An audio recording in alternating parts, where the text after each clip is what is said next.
স্বপ্নের বিশ্বকাপ খেলবে বাংলাদেশ। মাত্র হাতে গোনা কয়েকটি ম্যাচ জিতলেই বিশ্বকাপের টিকিট কনফার্ম করবে বাংলাদেশ। বলছি বাংলাদেশ নারী ফুটবল দলের কথা। বাংলাদেশ নারী ফুটবল দল কিভাবে এত সহজে বিশ্বকাপে খেলবে, এটাই এখন সবার প্রশ্ন।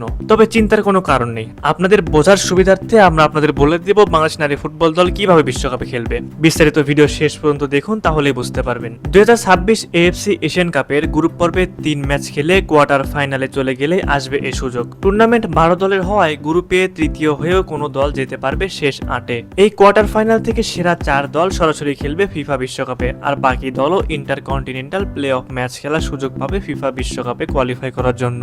র্যাঙ্কিং এ 73 ধাপ এগিয়ে থাকা মায়ানমারকে হারিয়ে উৎসবের উপলক্ষটা আগেই সাজিয়ে রেখেছিল বাংলাদেশ। অপেক্ষা ছিল বাহরাইন বনাম তুর্কমেনিস্তান ম্যাচের ফলাফলে। তুর্কমেনিস্তান পয়েন্ট হারানোই এশিয়ান কাপের টিকিট মিলেছে বাংলাদেশের মেয়েদের। তাতে নতুন ইতিহাস সৃষ্টি করেছে পিটার বাটলারের দল। বুধবার ইয়াঙ্গুয়ানা থুয়ান্না স্টেডিয়ামে বাছাই পর্বের সি গ্রুপের ম্যাচে বাহরাইনের সঙ্গে 2-2 গোলে ড্র করেছে তুর্কমেনিস্তান। দুইবার এগিয়ে গিয়েও যোগ করার সময়ের শেষ মুহূর্তে গোল হজম করে সুযোগ হারায় দলটি। এদিকে 2 ম্যাচে পূর্ণ 6 পয়েন্ট নিয়ে AFC এশিয়ান কাপ নিশ্চিত করেছে বাংলাদেশ। এদিকে মায়ানমারকে তারা হারিয়েছে 2-1 গোলের ব্যবধানে। এর আগে বাহরাইনকে 7-0 গোলের ব্যবধানে হারায় দলটি।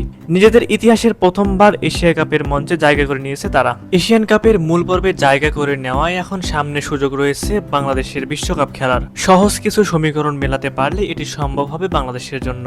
সমীকরণটা এমন হবে, এশিয়ান কাপে 3টি গ্রুপ হবে, প্রতি গ্রুপে 4টি করে দল। প্রতিটি গ্রুপে চ্যাম্পিয়ন ও রানার আপ এবং 2টি সেরা তৃতীয় স্থান প্রাপ্ত দল কোয়ার্টার ফাইনাল ও অলিম্পিকের মূল স্টেজে কোয়ালিফাই করবে। কোয়ার্টার ফাইনালে জয়ী 4টি দল বিশ্বকাপে কোয়ালিফাই করবে। পরাজিত 4টি দল প্লে অফ খেলবে, যার ভেতর থেকে জয়ী 2 দল বিশ্বকাপে কোয়ালিফাই করবে এবং পরাজিত 2 দল ইন্টার কনফেডারেশনস প্লে অফে কোয়ালিফাই করবে। আফ্রিকা, দক্ষিণ আমেরিকা ও উত্তর আমেরিকা 2টি করে দল এবং ওশেনিয়া ও ইউরোপের 1টি করে দলের সাথে।